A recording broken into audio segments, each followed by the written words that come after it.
اس راہ پہ چلنے کے لیے جس طریقے سے اپنے من کو مارنا پڑتا ہے، جس طریقے سے اپنے قلب و جان کو مارنا پڑتا ہے، ایک طرح سے خراج دینا پڑتا ہے، زندگی کی معنویت اور زندگی کی مقصدیت حاصل کرنے کے لیے اپنی ذات کو تجنا پڑتا ہے، اپنی ذات کی بہت سی چیزیں اکھاڑ کر دے دینی پڑتی ہیں، وہ قیمت دے کے، وہ خراج دے کر ہی تو آپ کو معلوم ہوتا ہے کہ عقل اور رمز جو ہے ان کا مزاج کیا ہے۔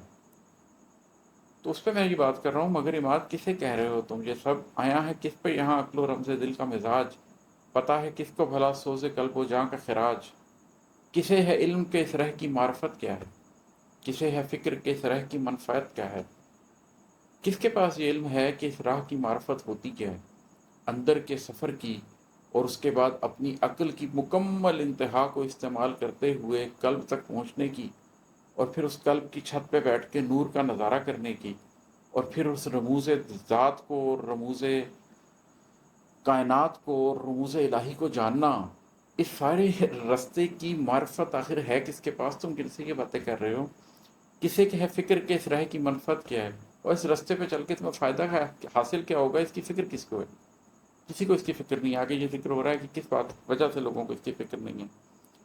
کسے بتاؤ کہ چھت آسمان تھوڑی ہے، فقط شعور کوئی امتحان تھوڑی ہے، یہ چند فٹ کی بلندی مکان تھوڑی ہے، یہ 4 دن کی خوشی کل زمان تھوڑی ہے۔ یہ جو سارے لوگ ہیں جو ان معرفت کو، اس منفعت کو سمجھ نہیں رہے، ان کو تم کیسے بتاؤ گے کہ چھت آسمان نہیں ہوتی؟ شعور تک پہنچ جانے کا یہ مطلب نہیں ہے کہ تم آسمان تک پہنچ گئے ہو۔